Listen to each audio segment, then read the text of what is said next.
This clip has been taken from the PPC Podcast Ep.2. Subscribe now.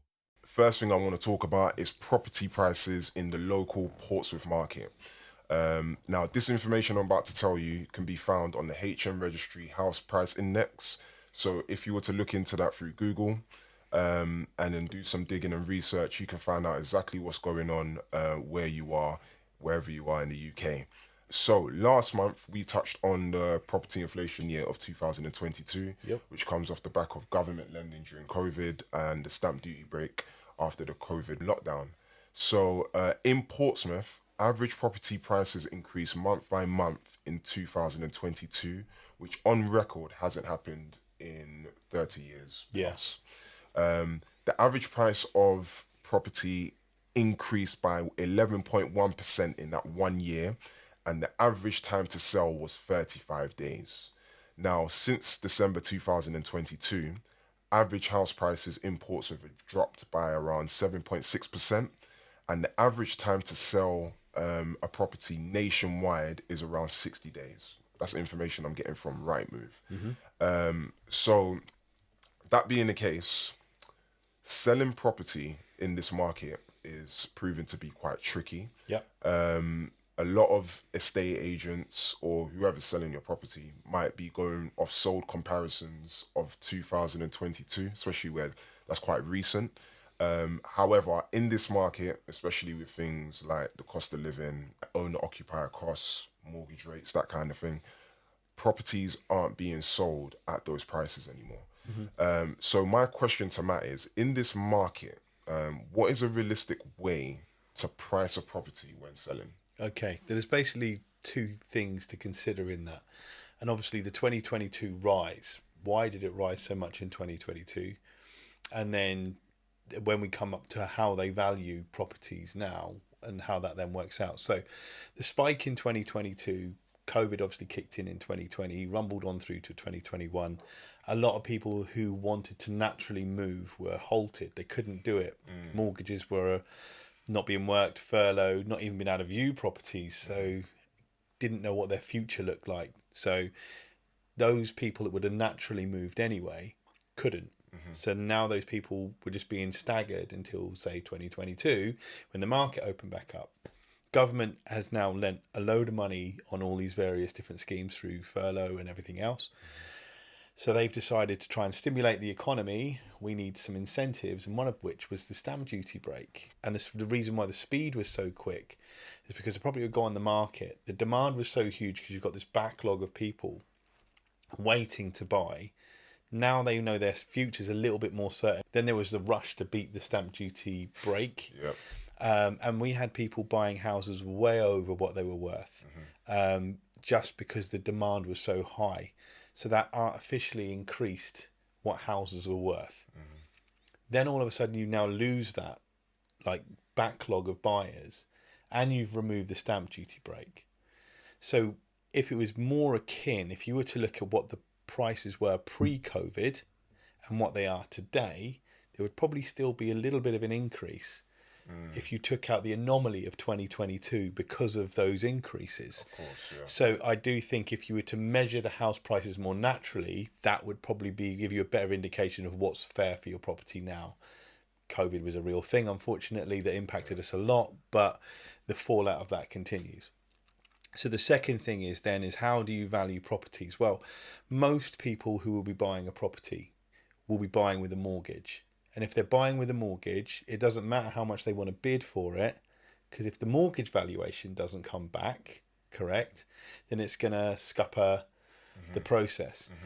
A mortgage valuer will normally use the comparables within quarter to up to half a mile of where that property is. And they will go back no more than 6 months. And they'll only base it upon sold property data, not what's on the market and not what it was on the market for when it sold. They want to know, well, what sale price did it achieve? Because the point of a mortgage valuer when they're going out is to make sure from the lender's point of view, well, if this person doesn't pay, what are we likely to get for it? And because they're working on a risk basis, they want to make sure that they're keeping it on not the lower side, but they want to be the more conservative side of that valuation. And the next thing to add to that is nobody likes to think that their house price has dropped. Of course. Because over the since the credit crunch, about 2011, house prices reached back to before the pre-crunch period. And then they just continued to rise. If we look at house prices all over that period, it's gone up and up and up and up. So we're not used to seeing house prices drop. So I think a part of it is the egotistical, my house is worth this much. And if we're being honest as well, there's a lot of agents out there that just want to win the business. So if you're Joe Bloggs and you don't know anything and you're thinking, I just want to know what my house is worth, then an agent, 3 agents, 4 agents, and if you're a less professional agent, let's say, and you're just going, well, your house is worth £1 million, and they'll go, oh, wow, if this guy can get me this much, then I'll go with this guy. But the truth of the matter is, as long as the basics are the photos and the write-up and it's put in all the right places, in the main step part, they will be doing invariably the same thing. It depends then on their service and everything else along that, which will differentiate agent to agent. But the price that they should be valuing on should all be around the same. But if you've got one agent saying they're going to get you 25 grand more than somebody else, then that's very tempting. Your expectations then been set. And in a hard market where the agents are struggling to get as many properties on the market, what they're going to do is they're going to try and suggest that your house is worth that little bit more. So you sign up with them. Of course. You're then tied into a long contract and then they can manage you down. Say, oh, we're not really getting much interest in that. We need to reduce. And then you can't really then say to them, well, you said it would be worth 400 and now you're asking me to drop to 375. They say, well, there's not been that much interest, but they can't just go anywhere else because they're stuck into a 12, 20-week contract. I think also anybody that's bought recently will also be thinking, well, if they bought around the peak, 2021, 2022, spent money on improving their property when costs were a lot higher, what they would think is, I bought at here when the house prices were peak. I spent way more than I expected because the materials and labour costs were a lot more. But the demand for houses has dropped. We would normally think, well, if I bought for 300 and I've spent 50 grand on it, I want at least 350 out. But the truth of the matter is, you're actually going to get less than that. But that people don't want to feel like they've lost out. And I think that realism needs to kick back in and then work that back out. So in a nutshell, modern day valuers will work on the basis of comparables, normally 3, and it obviously not going to compare a 4-bedroom house with a 2-bedroom flat. It needs to be like for like properties within a quarter to half a mile within the last 6 months, and that's how they're going to ultimately arrive at the valuation. I think if agents were a little bit more careful about how they delivered, they'd probably find that the time it takes to sell would shorten, and they would achieve more like the asking price that they're looking for. Although that said, it's very much a buyer's market at the moment 100%. Rather than a seller's market. And there are, because rates are higher than where they were 2 years ago when you could still buy mortgages at 1%, mortgages are now 4%. Just to put that into context, for every 1% that the rate went up, it was costing, I think it was about 80 quid in interest. So if we imagine that per £100,000 borrowed, so if I was borrowing £100,000, just the interest at 1%, 85, 88 quid, something like that. If I'm now borrowing that same 100,000 at 4%, it's costing me a lot more. It's cost me 320 quid now. So that's a real cost. That's a proper jump. And that's bigger than the cost of the utility bills going up and things like that. So all of a sudden, people who could have comfortably have bought I've got people at the moment that are getting mortgages agreed for say 300, 400,000. Then when they see the mortgage payment, they're like, I don't want to pay that. That's too much. Can imagine. Whereas 2 years ago, they would have gone, I can afford that.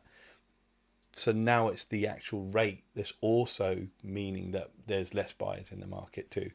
So there's a number of variables that all contribute to the slower timescales, less buyers out there, and and as a result, the lowering prices we're seeing. Yeah, that makes a lot of sense. Because at the moment, I think just me networking and speaking to people who are trying to sell their property, yeah, it seems to be a big struggle at the moment. And I think there's quite a few people who've been tied into those deals where initially, you know, the agents probably said to them, look, we can get this amount for your property. And then 6 weeks later, the property still hasn't sold.